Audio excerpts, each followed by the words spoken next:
Hello, people. Yeah. Why does he keep doing that? Hey, Albert. You need to hit me and let me reset. Bang. How do I hit Can I you just reach now? over the table and just I can't do that. move my arm into his face? Hold on. I got. Drag and drop my foot up his ass. It's easy. There you go. Wondrous. Beautiful. Okay. Oh no, I don't know where you were. Yes, undo. Yes, undo. Oh shit! Well, that's fine. You'll just be there now. Anyway, hello and welcome to the 10th episode of Rogues Gallery Podcast. We are finally in the double digits, where we talk about all things D&D and TTRPG. 10 weeks of this. Oh my god. And the main cast are, as you can see now, there's me, there's Rain, there's Crit, and War's gonna come. Hello. He's taking his sweet time to come, but it's okay. And yeah. Oh shit. No, I mean, anyway, Ban? No, I'm kidding. Let's, shit. You know what I did not do? Let's shit. I'm sorry. Let's not shit. No! Yeah. No, wait, hold on. See, in a very pro move, I did not get the Well, correct she's one. setting that up. Let me just Hey. thank the Oh, persistent wait. member in the Yeah, audience. no, wait, no, aka okay. Beautiful, aka I- Albert. Sorry, I am a bit out of sorts today. I possibly got food poisoning, but I'm not sure. Anyway, let's not talk about Look boring at that stuff right now. dedication, guys. She's still here for you. It's just a little She's diarrhea. practically it's fine. dying. Okay, TMI. Surprisingly. Anyway, let's just go with the news, okay? Boom. All right. Hello, everyone. Welcome. And today, I bring you the news as usual. So the ENnies happened the other day. I don't actually know what day, but we've got a list of winners already. And apparently, Thirsty Sword Lesbian is very, very famous. They won they swept quite a lot of awards, and it makes me even more interested to play this game actually.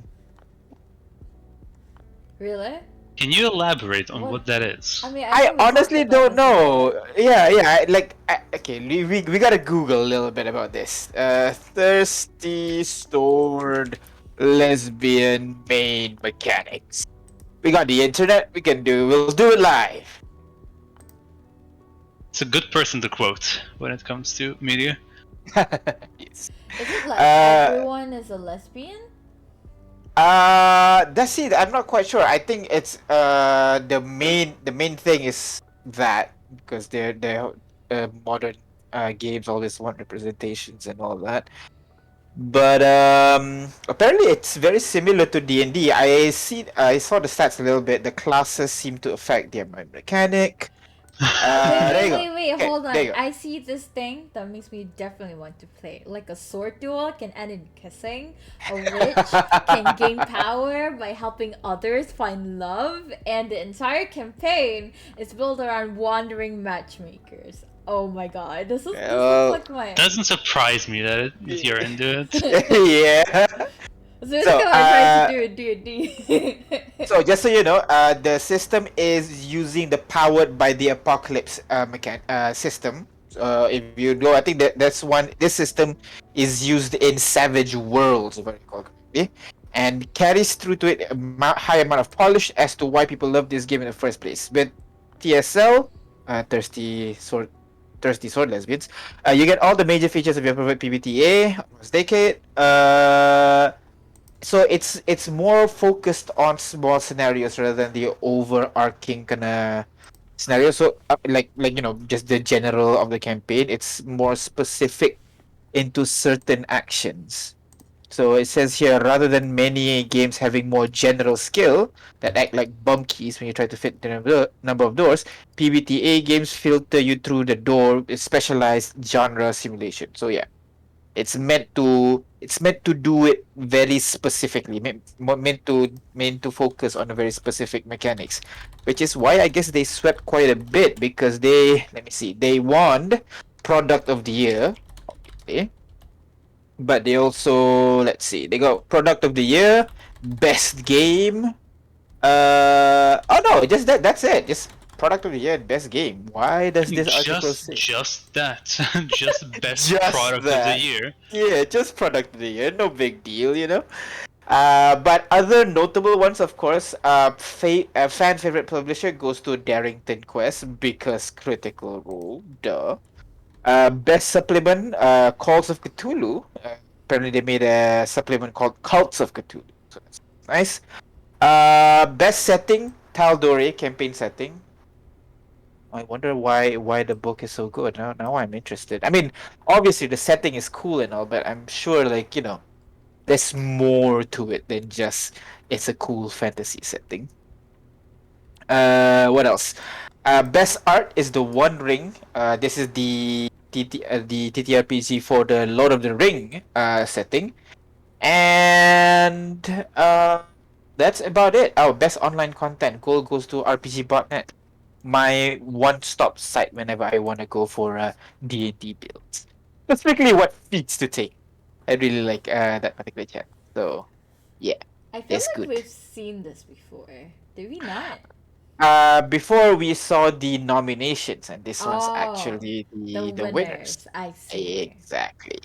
Also, So, yeah. Yurko said subtle NFT advertising in the tab. Well, speaking of NFT, why don't we skip Oh, four God. articles ahead? Why Yeah. am I doing this? That's to right. myself? We're making NFTs, guys. No. NFT and blockchains are coming for your TTRPG. So this No. this article is actually kind of like an opinion piece. So it's more like what is NFT and so on. So just for you guys don't know, NFT is basically Non-fungible token? it translates to non-fungible tokens. It uses the blockchain system, which makes it hard for people to hack into the blockchain itself. Now, what's blockchain? Blockchains is a series of ledgers. So, when someone gets something, it's written down on the blockchain. When someone sells something, it's written down on the blockchain. And the way the blockchain works makes it really hard for people to, put in false information into it, thus the non-fungible parts. However, recent and how they use blockchain in NFT is basically they allow you to own not necessarily an image, but a URL that points to an image. So you're buying something that is located in a different location. You don't own the NFT. You just own the ability to say that I own this link. It's very complicated, and a lot of people are misinformed about this whenever they buy NFT and everything. So a lot of companies have been using NFT just to make money, and that's where people are really pushing back. And down here, you can see there is a new RPG that is focused on NFT apparently. Gripnir is the publisher, and the RPG is called the Glimmering RPG.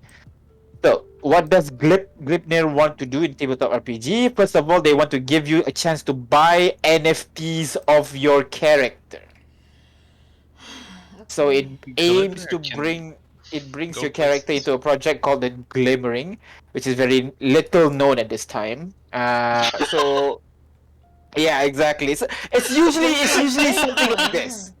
It's usually something like this whenever it's like a sell NFT. Oh, we're gonna make a really cool NFT thing. We're gonna sell. So and NFT is gonna improve your gaming experience. So how is it going to improve your gaming experience?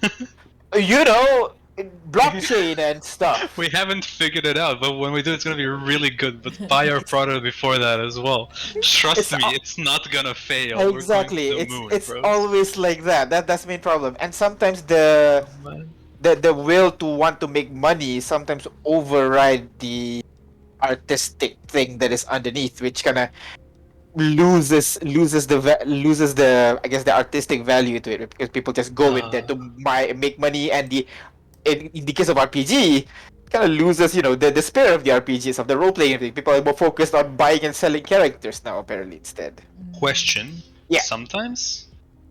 What do you mean? You said sometimes it wins over. Has it ever not won over? The desire to make money over make a product, or? Yeah, that's true. Like every time, I'm trying to think back.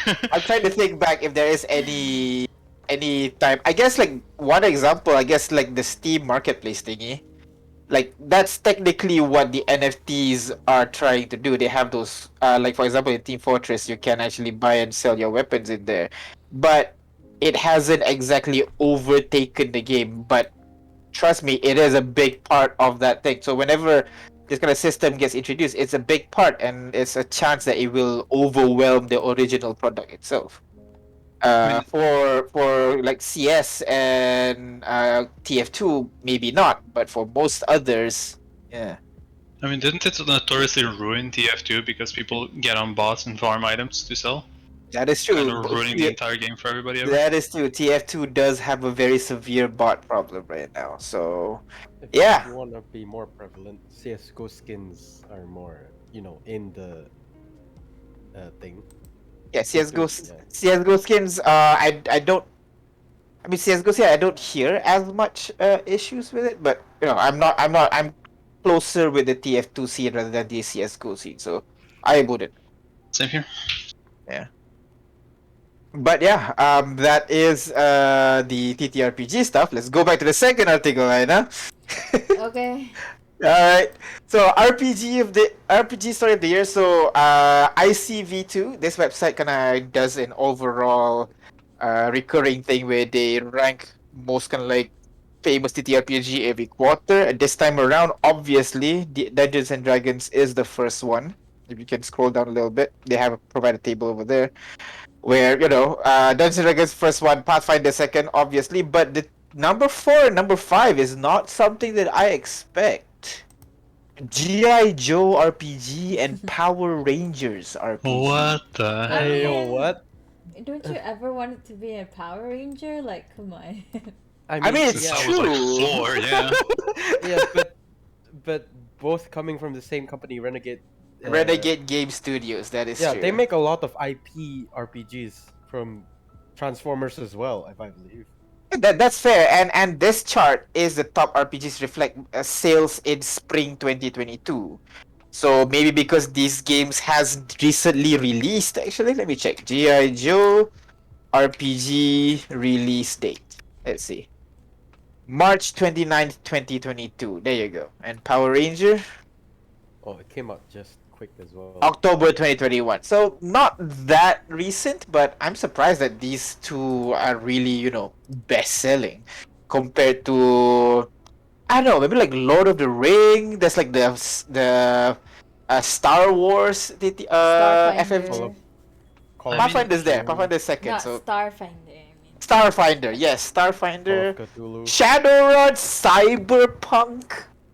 I think I know why it is that way. I'm guessing probably because of nostalgia and because they're kind of like niche in their own corner enough that like if you are looking for a fantasy thing, right, and you look at Lord of the Rings, you see D&D, and like same thing, right? So like, there's fair. nothing quite like Power Rangers or G.I. Joe. I feel like. I in guess the no, market. that's fair. That's fair. Yeah. And They that's are fueled pretty with unique setup. nostalgia. Yeah, no, you know what? Fair enough. I guess think there have it's gonna pop up just for this quarter, and it's gonna go back down in the next quarter, maybe because it's a small market for it. Yeah. I mean, I believe there have been systems that tried to replicate like giant robot fighting, Oh, and, of like, course, team definitely. building. But I think maybe because of the inherent, it's not a parody, it's more a licensed thing also. It's more official, they probably were bought into it now. So like, Yeah. oh, it's the one I remember. Huh? It's like, oh, it's the Red Ranger. Oh, that I yeah, know. yeah, It's not like a yeah. parody or a weird Yeah. knockoff. It's an original one basically. It's as if you've been playing a generic fantasy game, and then suddenly Baldur's Gate TTRPG suddenly appears. So you want to try that, something yeah, iconic definitely. a little bit. Oh, yeah. Yeah. All right. So That is for growth in TTRPG. Next, we got some big announcements coming from Wizards. Wizards of the Coast is announcing something big on the 18th of August. Now, they have this kind of like roadmap for Magic the Gathering, but that's not what we're interested in. Apparently, they are making a big announcement on the 18th for Dungeons and Dragons. So we'll see what happens there. Do you guys have any idea what it may be? So this is a No. teaser for the actual news. Yeah. So I'm thinking Up on maybe, the hype. maybe 6E? D&D 6e. Oh god. Well, no, I think that it would be a 5.5 probably. Maybe it's a little bit hard to create something different. But hey, they've done very different systems. Like each of their editions so far is very different from each other. So who knows? Maybe. But I mean, why sell Spelljammer and then sell a next edition straight after? That That's my is true. question. That is true, though. That might be a bad marketing move, but they might be going along with how they've been running their games right now, because it's even until now 3.5, 4E, and 5E is still kind of like an active community. So they might release new material, release a new book, but still produce materials for 5E. Maybe. Who knows? Hmm. Official Thirsty Sword Lesbian collab. I figured it out. You're co-setting. Oh god. Possibly. Let's go. Next. This one is another open license. I like to share this because, you know, maybe we have aspiring game makers in chat. So Evil Genius Production, third-party licensing. So they are basically sharing the Everyday Heroes tabletop RPG to people to launch their own content or adventures using the Everyday Heroes rule system. Yeah, that's essentially it. If you guys are interested in making games, give a look. I don't think I've ever played Everyday Heroes, actually. Have you guys played it? That? No. No. I've heard of it, but that's about as far as I go. So yeah, maybe it's like just from the sound, it feels like a non-magical setting, like, you know, like a mundane kind of slice of life kind of setting. You know, you play as a fireman or like a policeman. I don't know. That's what it sounds like when they say Everyday Heroes. That's not I'm at sorry. all what I imagine. Yeah, I'm sorry. I just checked their website. They have a partnership with Pacific Rim. I'm sorry. Everyday Heroes. There's a The like Evil a Genius supplement or something. Yeah, like Ah. Evil Genius is gonna release something from Pacific Rim on March 2023. Oh, well, there you go. Oh my god! Oh, I'm okay. Now I'm double excited for this company. Yeah, but yeah, they are releasing their open license. So if you guys are interested in making games, go ahead, try it out. Next, we've done the NFT one. Next, Ajit George wins the Diana Jones Award. So if you guys don't know, the Diana Jones Award is essentially the gaming excellence in gaming. They have no specific criteria for it. It's more chosen by a small group of kind of like panels where they decide on the person or organization or product that should receive the award. And this time around it goes to Ajit George, which is one of the writers for, it wasn't Spelljammers, what was it? The I can't article remember. doesn't have anything about Ajit George's. Here, Journey Through the Radiant Citadel. Yes, Journey to the Radiant Citadel, which is apparently is a very inclusive kind of setting. Inclusive in a sense where it includes a bunch of cultures into it. It is kind of like a setting of kind of like basically like a convergence location in the multiverse. So like multiple worlds are connected to that location called the Radiant Citadel, and they prepared 13 short arcs, short campaigns that goes through different setting. Like each different story goes through like different culture. I saw there's one for Korean one. There's one where they go to the Caribbean kind of setting. There's another one where they go to a more African kind of setting. Another goes to the cowboy kind of setting. So it's really nice that each story is its own, really own unique setting, and they try to make it as authentic as possible by hiring like 60 different authors, all with different cultural backgrounds and everything, so that they can get the cultures that they are writing correct. That is incredibly cool. I know, yeah.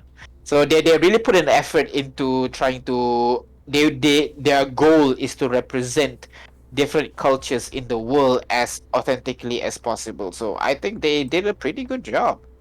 If you see the art that they provide and everything, oh, it's so nice. I wonder if I can share the link to you. One sec. But yeah, that is it for that one. And finally, I got one cool RPG that I found as I browsing through the news called Adventure Perilous. Now this is an 8-bit inspired game. I think it's available on Drive-Thru. Kickstarter? No, I don't think it's on Kickstarter. It is on Kickstarter. There's a Kickstarter play button there. Yeah, it is on Kickstarter. So it's a 2d6 system with easy math. The main idea, it has that 8-bit aesthetic. And yeah, that's essentially it. They have a quick start guide for free for you guys to get. That's the first thing at the top there. And that's about it. You can support the game, and if you by offering $10, you guys can get the PDF edition as a reward. $15 will get an overworld map, etc. And you get paperback if you back it up for $20. But go ahead and give it a look first, because they do provide a quick start rule, which is really nice. It's kind of like a demo essentially that you guys can get to know about the system. But once you have, then you can, if you think you like the system, go ahead and support it on Kickstarter. And that is everything for me. Cool. Woo. That is in depth. I actually the NFT one is just a bit up and downer. I don't know if It's all I'll off, yeah. We're just quietly stewing in our anger now. I mean, nah, I'm not gonna get into it. Anyway, also it'll be a whole story. Okay, so next we'll have a bit of a horror story. Yeah, I don't know why I've been doing this for like 10 weeks, but I keep forgetting. I forgot today. I think stuff has been throwing me off. Anyway, okay, so today NFT news was a the horror story is from RPG Horror Stories Reddit and posted by Awkward Opening. So the title is "A Group Streams My Campaign Without My Consent."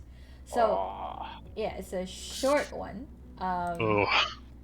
And posted 27 days ago. Oh, now it's 28. It just changed. Yeah, see. That's weird. Anyway, now I have read stories here and all of them sound insane. I always have a laugh and never thought these things would ever happen to me or to those around me. Yeah, right. I'll keep the story short to not write a long text. Recently, I've been itching to play some good TTRPG as it has been a while since my last game ended. Most of my friends aren't able to currently, so I went to the internet to find a group. It didn't take a long time, and I found a group of 4 friends who wanted to play but didn't have a DM. I applied and we had an interview in which they all seemed like nice people and quite interested in playing. They asked me if I could create a homebrewed campaign as they preferred it over modules.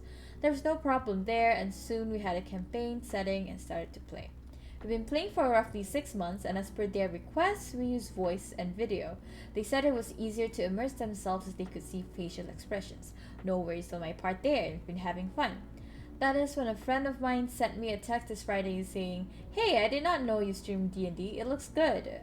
As you can assume, I was confused by that text and asked what did he mean. He was even more confused and sent me a link to check it out. What I found was horrifying. Hours of content shared and streamed on a channel I knew absolutely nothing about. They had titles, VODs, a freaking small follower base with comments on the chat. I was horrified. I detest this kind of exposure. This is not something I would accept or want to be a part of. I felt violated. So I took screenshots of everything and decided to confront these people. Apparently, they were quite shocked that I was able to find it, as they said, and I quote, "Oh, you saw it? It's not a big deal, right? It's just so people can watch it." However, when I pushed it, saying that it was absurd that they did that without my consent and demanded that they put it down, they blocked me on Discord and in every other means of communications we had. This is an absolutely horrifying experience for me. I'm talking with a lawyer and we're looking at what kind of legal action we can take to take down the content already posted, and talking to the streaming platform for its exclusion. Still, never freaking believed the simple game would turn to this horror show. Anyway, that's my story. It sucks, but I needed to vent somewhere. P.S. Sorry if it got too long. Didn't know how to make it any shorter. And there's a bit of an update here. Thank you everyone for the kind messages. Just a few points. Neither myself or the group are American residents. That's why things might be different. Also, some people pointed out the problems with using third-party assets. I don't use anything like that, so I'm not worried. All my maps are drawn by hand, and I use self-made tokens. I just put my phone on a tripod and show the players from that. I like homestyle games and I'm not that tech savvy. Anyway, thank you for all the kind messages. Damn. How terrifying is that? I know. Suddenly seeing yourself online, especially if you're like a private kind of person and have to be, you know, in public and all. Yeah. That's why, like, when we stream, we always ask, hey, if we're gonna stream, would this be okay? You know? Yeah. Sometimes I just ask, even if like I never ended up streaming it. Every campaign I join, I always like, hey, can I stream it? But then I don't know, it feels weird streaming it from the perspective of players, so I never ended up streaming it usually. So yeah, that's fair. War, you were saying? Just imagine, what if you like burped and you were like, it's no biggie, I'm just my friends here, and it's on the internet, on public for everyone to see. That's another thing, like, yeah. No, I think that's fine. The only thing is, like, if you're okay with it. The issue here is more about consent. If he was okay, then it probably wouldn't be like this big of a deal. Well, but he was not. So like, he just wanted to have fun with people and have. That's true. Tell a guy. I go great. Well, just tell the person that you're streaming if you want to stream, because like recording somebody without their consent is kind of horrifying. Like, as a dungeon master to my group, right? Mm-hmm. I cannot imagine the idea of what I say on like sessions being broadcasted, simply because I'm not a terribly private person. So like, I'll share my personal life with people that I'm talking to currently, like if there's 4 other people with me, and just like people knowing my wife's name or general area where I live in or something because I just randomly dropped it around my friends is horrifying. Yeah, exactly, because you know what you say in private and what you say out of public is different. You know how they say like people have different masks. You have a mask in public. You have a mask when you're with friends. Have your mask when you're alone. So like, when you're on stream, you kind of bring out and you watch your words a little bit more, and then when you're in private, you're a bit more relaxed and everything. And people might not want other people to see that relaxed version of you and what you might say. So yeah, I can definitely see why. I can understand why OP went with like the lawyer route. I don't know. I would have gone that far, but it's certainly justifiable if you ask me. Depends what's out there. That's true. Depends what's out there. If OP ever mentioned their literal home address or something, can you imagine? Exactly. Yeah. Yeah. Although this part, I'm a bit envious. Small following. Hey, we got your cool in chat. Ew. By the way, Yurko said, and you insisting on having a face cam on you doing the most racist blackface would not sit well with the general population. Great. That too, yeah. I think he's implying that you did it. Did you? Yeah. No, obviously not. We got him confessing it. It's online now. It's online. Oh no. I'm not Justin Trudeau, rest assured. How did you even believe that? It's No. Albert. It was a joke. I absolutely did not. Although, Yeah, I would never. yeah. Sure, Anyway, sure. delete the pictures from that Christmas Delete, party of delete, 1998. Yeah. Okay, Anyway. I want to entertain the chat now and say, oh sure, Albert, send me a screenshot. I don't know, like, wait, did I? He's gonna quickly edit something together. He's gonna wait. Oh no. Just sends you image of Popo from Dragon Ball. It's gonna just use a black marker on a picture of me. Yeah. Anyway, that's, Homebrew. yeah, that's all I have. It's a bit short this week, so yeah. Next let's go to Homebrew. Ooh, what do we Let's have? go. Homebrew? On blue? War. Oh, That's you. Homebrew. Sorry, I kind of blacked out after thinking about the blackface thing. Sorry. I was like, Just can't imagine. no, I was What thinking have Dragon Ball you? again. That I was thinking Toto, and then like, oh right, Popo, that yeah, is Mr. weird. Popo. I'm sorry. All right, hey guys, we have a Homebrew monster this time, and this time I chose to pick something that's quite unique. It is from Kuroboya Kalami on Reddit, so go check it out for the Damn, that full name. image. Yeah, it's a mouthful, but yeah, the Mirror Guardian. It's a medium construct, unaligned, so the very cool looking creature. I don't know if the author didn't give any lore on it, so you can twist it whatever you want. But There is actually a bit of a lore here. In Oh. the chat. In the yeah, chat. you may want to excuse me. I can't open Reddit from where I am. No, So it's Okay. yeah, it's a thing. I don't. Do you wanna want get somebody into to it. read it for you, maybe? oh right, yeah, okay, I I'll remember read what it. happened. Yeah, okay. I don't know what it's okay. We can talk about it later. Anyway, off What are you talking about? Go on, go on. So anyway, the OP mentioned this is my first homebrew monster. I was designing mirror and illusion themed dungeon. So this dungeon is from Netheril Empire, and the mirror guardians don't let anyone else to enter the dungeon. I'm thinking some kind of mirror labyrinth for this encounter. If my party just hit mirror guardians with weapon attacks, it must be very easy for them. However, if they use powerful spells or channel divinities, my mirror guardians can be a challenge for them. What do you think about this monster and this encounter? So let's have a look at why that would be the case. Right, so here we have a monster again. Its armor class is 13. Its hit points are 60, or if you want to roll for them, it's 88 plus 24, and has a speed movement of 30. Strength, the all stat points attributes are laid out there. Plus 3 to strength, plus 2 to dex, plus 3 to constitution, 0 to intelligence, 4 plus 4 on wisdom, and a 0 on charisma. It can make an insight check, perception check, stealth, and survival. Oh, it has modifiers as well, specifically for them. It's vulnerable to thunder, which is almost like force, if I recall. Correct? Right? Thunder's sound, essentially. Which So- makes sense, because sound breaks mirrors. Breaks the like mirrors, yeah. Sound Yeah. mirrors. Yeah, so quite nice to have like a monster with a vulnerability. Haven't faced one of those in a while. A lot of immunities and resistances for some reason in the And other legendary campaign. resistances, you could say, but yeah, that it's near here or there. But okay, it is immune to psychic. Makes sense for a construct.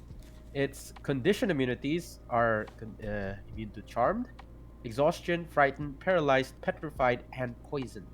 No languages.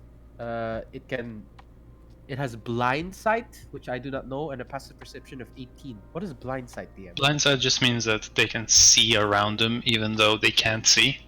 Oh, So they can like a- sense invisible things around them and all that stuff. Usually Oh. flavored as, sound, hearing using sound, or hearing using taste, or hearing using vibrations or some shit. So like That's what? true tremor sight, sense. not true sight. Oh, that's vibration that Trey sense specific. Sorry. But yeah. Okay. All right. Okay. So there you go. Blind sight of 60 feet radius from the creature, I presume, and passive perception of 18. No one is getting away from this creature. It has 3 abilities, main abilities. Mirror Walk allows the Mirror Guardian to enter a mirror as a bonus action. I feel like any reflective surface would be cooler, but I guess a mirror will have to do. And transports itself to another mirrored surface within 30 feet.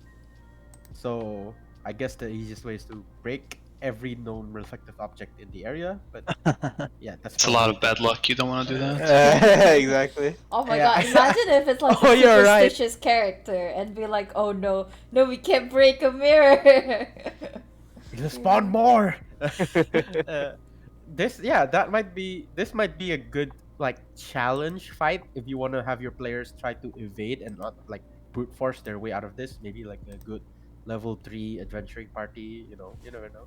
Um, it has Copycat Mage and Copycat Warrior, which is essentially the same ability, but brief it, summarize it. Whenever a spell is casted or a weapon attack is made with a weapon, the creature, as a reaction. Oh wait, I'm losing clarity on the image. Whenever it uses a reaction, can someone clarify if it says that on the image? I can't read it right now. And can use Yeah. this reaction to carefully study the spell for the next 24 hours. The guardian knows the spell and can cast it 3 times. And casting it doesn't require components, and the spellcasting ability is wisdom. Yes, and same for the Copycat Warrior, but instead of spell, they'll have the weapon for 24 hours, and they can summon or make it as a bonus as a free action, and then can use it and decide to, when appropriate, use strength or dexterity on the weapon. And other than that, they have the 2 actions they have is.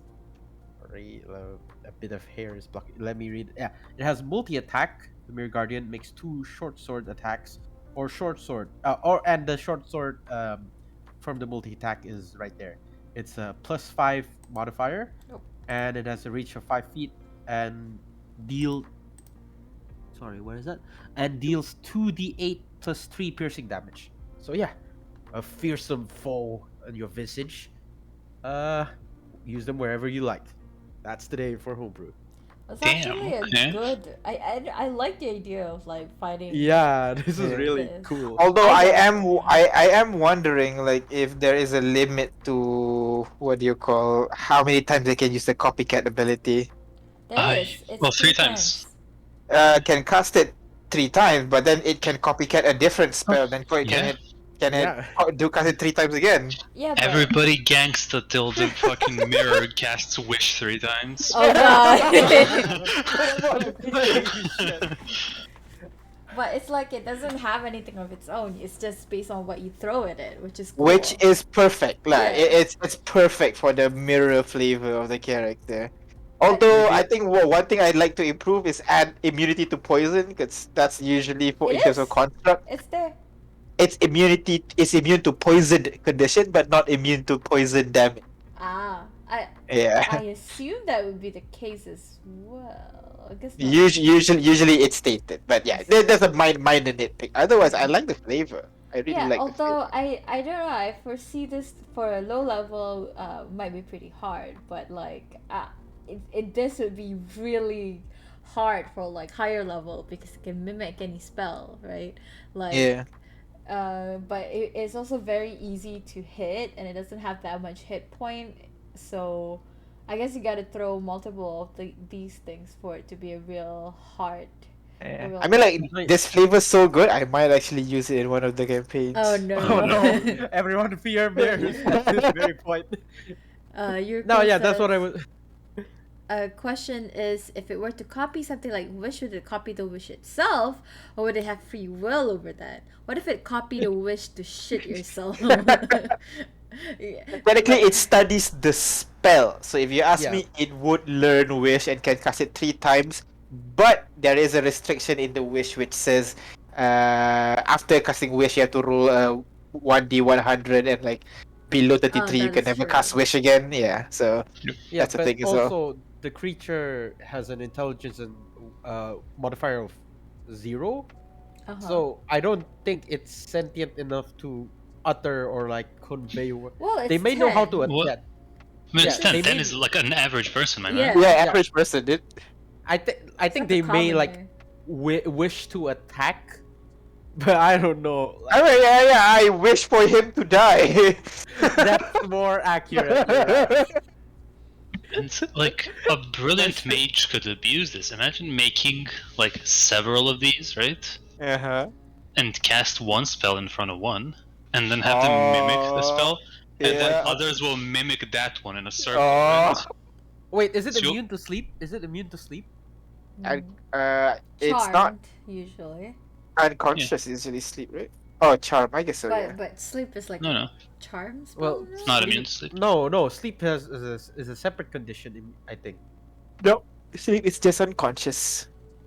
So if you like cast a spell and then put it to sleep instantly, you can move the mirror to make sure it stays in that mirror. Oh my god!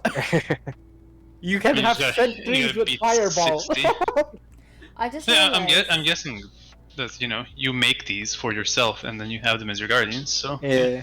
Wait, Pet the, mirror guardian. Let's go. the mirror guardian cannot end its turn inside a mirror. It needs to always be Oh. outside. Yeah, it Let's- needs always to be outside. what's dumb? But So, why? That's just how it works. It's kind of like why can't ghosts enter inside a wall? They can go through the wall. I guess. It's it's a little bit of making it slightly fair for the player and shit. I guess so. Yeah. Because Otherwise, a thing I can do is just go in, attack, go back into the wall. Lol, you can't do shit to me. That depends if the guardian can enter and exit on the same turn. Oh, And they then can. That attack is also. true. It Does it says say, there, I believe. yeah, does no, it say it says bonus action? It just teleports to another mirror. It Bonus doesn't really- action to enter. And then Right. and immediately appears on the other mirror.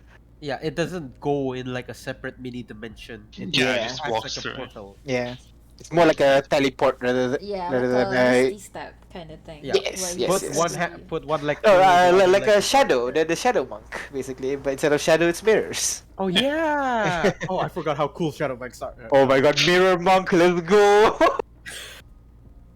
Mirror, mirror on the believe wall. they are Tell me who's too the most rare kung to fu of be- them all. Let's I believe that's too rare to be a good class. see. Mirror monks. I mean, it Nonsense. doesn't have to be a literal mirror. It could be like the flavor of it. Reflective. You're able to use ki to form key weapon. Wow. I think like the one gripe also, it's a mirrored. Wait, oh no, it says mirrored surface. It doesn't need to be a mirror. So Oh, black. oh. So water puddles, like Yeah. Scarlet Witch dish bitch. Ain't that Exactly. terrifying? Or Sausage shield. walking. Haha. Exactly. See? Pretty good. Pretty good flavor. I like it. Yeah. Yuko says, what if it can enter anything reflective and enter your eyes? Because you Oh! tried after missing a high five. God damn. Wow. Oh, I think that's too meta. Jesus Christ. Imagine a creature bursting out of your eye. Ugh. I assume it has to be about the same size. Same size. Yeah. Doesn't say so in It the doesn't say it I here. guess Yeah. what it said. Hey, if Scarlet Witch can go through like a tiny hole in like a gong, I'm pretty sure this thing can go through an eyeball. I mean, also, in D&D rules doesn't say you need to be within 5 feet of someone or to even see them in order to stabilize them. So, Oh, yeah, that as well. Huh. You can technically stabilize people on the other side of the planet as long as you know they're not stabilized. not even that. It's just you can just say I stabilize. You don't need to know the person, see the person, be aware of the person. None of it. You're just stitching up someone's bandages like on the air, mid-air. You're like doing something. Oh, don't worry. Don't mind me. Somebody asks you, and you're just like, yeah, I'm lagging. Sorry. In the middle of animation, you know. There's a guy here on my screen. You don't see him. Right. Also, you're here with big anime eyes. Alright. Yeah. So, yes. That's it. The Mirror Guardian. Do with it as you will. Pretty cool. So, yeah, we have time for the last. I mean, we always have time for the last session. So, Last segment, yeah. possibly even not session. Is what I'm saying. Section. Oh, I thought you were saying session. Section. Sure, sure, sure. It is. Slack. Oh, this is a long one. Alright. Oh my god! Get Finally, comfy. a long one. You're giving, and this is not long. What do you mean? Not very long, no. Hits. I mean, look at it. It's long for It's just- crit standard. Long for yeah, crit, long yes. for crit standard. Anyway, take it away. Alright, so the title is Dragonborn Makes Gnome Friends. An RPG Glory Stories posted by user ArchLP. And it's not the most epic story, but it's a very lovely story, so we take those. And also, I love the character, as you'll see. Wait, Oh my So- god, wait, I see this already. what? Go on. So, Major himbo vibes. Anyway. Hey. so We love our definitely not the most epic glory story, but I loved it, so I wanted to share. For context, I'm playing an Oath of Ancients Paladin Dragonborn. That's a mouthful. Major himbo vibes with a 9 intelligence, but 22 strengths and 21 charisma. He's a very sweet character that wants to protect nature and care for everyone he meets. Not just guard them, but truly care for them. Also, we're playing a D&D5e Lost Minds of Fendelver, and everybody at the table is very new to tabletop RPGs, so it's a pretty laid-back game. So- Laid back game. We love those. In the game, there's the DM, the wizard, the rogue, the fighter, and the OP. Paladin. So the party is doing a side quest to ask the gnomes of Nomegard, which is it in Lost Minds of Fendelver? Yeah, it I is. have to Google. It is. It Oh my is. god. Oh Because- my god. Because World of Warcraft has a Gnomerigon No as well, which is an old gnomish city, as you might imagine. Oh my god. You know, I expected Wizards of the Coast to have some artistic integrity. This But is not apparently. you gotta also consider that Gnomes, Minds of Fendelver is what they put in starter kits. So this is like literally someone's introduction First to games, D&D. yeah. So they gotta I make guess. it a bit basic. Easy. If you put Where if do you we give it find the the gnome? high fantasy names out of the Yeah. gate, it's a bit hard to Oh, we have to Yeah. go to the gnome hometown. Where is that? Oh, I remember Nomengard. Gnome Town, it's in Gnome Country. You can go there. So yeah, anyway, they were asking the gnomes of Nomegard if they have anything they can use to help us defeat the dragon terrorizing the area. DM tells me that because of my low intelligence, I mispronounced gnome as gnome. And the party, Gnome. myself included, found it funny, even if in hindsight doesn't really fit with my character, so I go with it. The party splits into two directions, fighter and rogue one way and wizard and I the other. Fighter and rogue's path is mostly unrelated to this story except for the mimic they kill, that, even though we didn't know it at the time, was the main combat encounter of the side quest. Meanwhile, wizard and I meet two gnome craftspeople No, you're that give us a bit... pronouncing it wrong. Sorry, gnome. Craftspeople that give us a bit of exposition, and we get to do some roleplay with. So we run into craftspeople gnomes multiple times as we go through a couple of paths in the cave, and we also meet two kings of Gnomegard, who the main part of the side quest revolves around. At this point, I've had multiple conversations with all of them, in front of the whole party too, and mostly Wizard. Every time I greet them, which is every time I see them again, it is as my gnome friends, or honorable gnome kings, etc. And no one, not in my party, not the gnomes, no one, ever corrected me at this point. Okay. Thankfully, the gnomes I interacted with weren't hostile or proud, otherwise it might have been an issue. Yeah. Anyway, I we feel friendly like creatures. I feel like the NPCs are just too oh you got it wrong. Oh well, it's okay. It's fine. well, it's two gnome kings. I think they would be awestruck by this paladin saying that so cutely. Yeah. and it's a dragonborn as well, so Exactly. I imagine Big, friendly, gnome. scaly gnome. and yeah. Yeah. And that's anyway. actually how this next sentence starts. I was thinking anyhow I while thought switching you back were to reading tabs. it. Okay. Anyway, we complete the quest, kill the mimic, save the gnome kings and the Gnomegard in general, get our reward and ask them if they will let us stay with them for the night so we can rest. They agree, so we are now in a different part of the cave system, hanging around our campsite and talking among us, when Wizard finally tells me, hey, by the way, you've been saying gnome this whole time, but the word is pronounced gnome. My character asks why the wizard didn't correct me, and he basically just says he wanted to see how long it would go for. And my character finds this hilarious and applauds wizard for the joke. However, my character does feel bad about potentially offending the Aw. gnomes.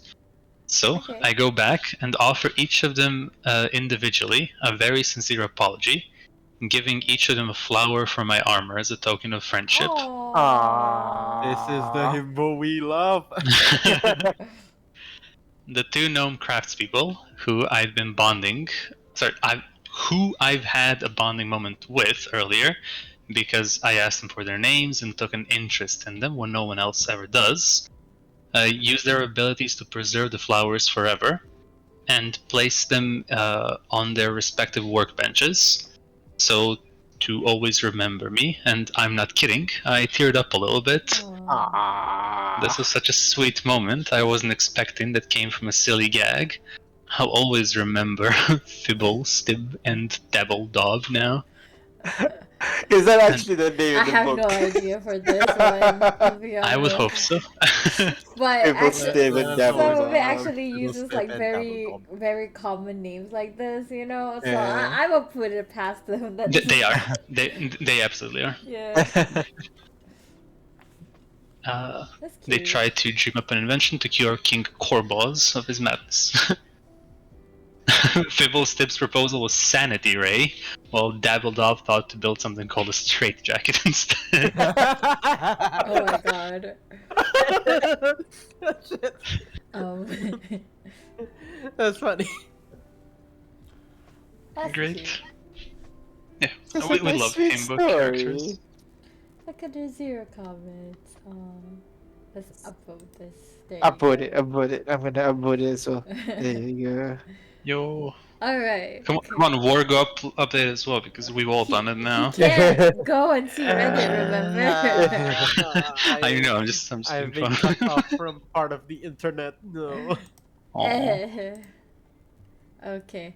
So since we have a little bit more time, let's do a little bit of discussion. So, well, each of you create the most unconventional party, but you can't use the typical 4. You can't use fighter, paladin, cleric, or wizard. So, what classes would you choose for this party? Wait, so what are So, restrictions? No fighter, no paladin, no cleric, no wizard, which are like, you know, DPS, tanker, healer, and mage. So none of this. God damn. And the OP said, Wait, I gotta check all the classes again. yeah. So for the OP, who is so this was posted in r/D&D by user khow3694. So the OP said, my personal picks would be artificer, bard, monk, and druid. Lots of spellcasting and utility-based roles, as well as possibly being able to tank with artificer, monk, and druid. Plus, with a bard, you can dip into several different classes for spells. Oh, he is actually trying to make an actual build, an actual party Oh. composition. Yeah, Okay. It's a party Wait, composition. no, I thought What's yeah. the You know, most like- unconventional party? Because, you know, In party my head, always yeah, have a fighter or wizard or cleric, you know? In my head, I'm going like, okay, I'm gonna put a monk and a rogue in one party because monk is lawful usually, and like rogue is usually like chaotic, so those are gonna fight. Then we put druid as a nature good guy. Then we put warlock as the evil guy. That Now can they be fight. it as well. It No, doesn't have to be And with built. each other, it'll be fine. So that's what my answer is. Druid, warlock, rogue, monks. It'll be fun. Oh my god. I didn't know this was supposed to be like a very optimized build. So what I had in mind originally is a circus troupe. Okay. So the barbarian would be a strongman type person. Warlocks would be the more like businessman type of deals. Like they'll try to get people to watch their show. Bards and all whatnot will entertain and play music, and we'd have the sorcerer just giving light effects and special effects and whatnot. Okay. Oh, okay. You can see that being a party. That's actually pretty Yeah. fun. Like, give them all like flavor of like circus clowns and stuff. Yeah. And you got like a very fun party comp looking thing. Yeah, that's actually a pretty yeah. fun idea. I can imagine that'd be a pretty fun party. Just go from town to town, just perform, and then Yeah. suddenly have to save the world from a god. Oh my god! The Then- campaign then, you is know, about earning Something like money. that, yeah. The campaign is It's about like earning money. it's like their side gig, you know. Yeah, Saving you know. the world. That's Saving what the the name of the world one gig campaign at a would be. time. What about your script? What would be your unconventional Well, party? my unconventional party is fairly simple. I call it the patented "No fun for the dungeon master is allowed," Okay. and it's just 4 monks, each of Okay. them running stunning strike every combat. once and ever. Oh my god. Oh no! Yurko has one of his own. She said 4 rogues, and they all play separate stories, but assume that the other 3 are near them, but in stealth. Yeah, that'd be pretty fun. That's funny, right? Just imagine like a dramatic scene with the BBEG, where he's like, "You've come to fight me alone," and the rogue is like, "No, I have friends." And it's like the point where like people would step out of the shadows from like behind the pillars, but Wait, nobody no. shows up. He's like, guys, guys. Guys, No, I please. realized how this would work if they min-max and they max out Dex, but they don't put anything in Wisdom, so they'll never see each other. It's Oh beautiful. my god. I love it. Yeah, so Imagine that scene with like the Avengers, Avengers assemble but nobody shows up. Yurko said that's to what Crit just said. That's actually the part where all 4 stories intersect and they do meet up. So Oh shit! Okay, that's even better. Okay. Like- The Flawless BBG tragic, is just a solo person this whole time, but no, it's an actual party. hey, you know Yeah. that's a way to do like a solo campaign, like a one-on-one. Just do a lot of one-on-one session and then find a time to get everybody in together and then just like, are you alone? No, and then somebody just join the Discord call. Like Ding, ding. That's so Avengers team starts to play. Yeah. Da, da, da, da. cool. Okay, I want to play that campaign now. Let's go. It's kind of fun actually, like playing a campaign. Like maybe all of it is like one race or one class. Just a very thematic kind of campaign, or like just not just Oh, single kind of yeah, campaign. that definitely we need to. Because usually it's always like a motley crew, a crew of random people. Yeah, that's true. Yeah, like people you would never think are together. Yeah. That's the stereotype now. Yeah. Yeah. Yeah, maybe we can try that next time. Just a group of Maybe. actually Like themed party members. That could be like one of our short campaigns, and see how Yeah, it yeah, goes. Yeah, Okay. aren't we? don't- For aren't we- clerics, name yourself the Amen. Amen. Yeah, go. They're all I must play. We gotta play the Oh, Amen. God. Anyway, that's all we have for this week. It's a bit shorter than our previous weeks before this, but this is supposed to be the time that we adhere to, so I'm pretty happy. So yeah, that's all we have. We'll see you guys next week, and in the meantime, stay safe and feel free to enjoy your healthy dose of D&D memes in your way out. Thank you, Albert. You've been great. Thanks, Albert.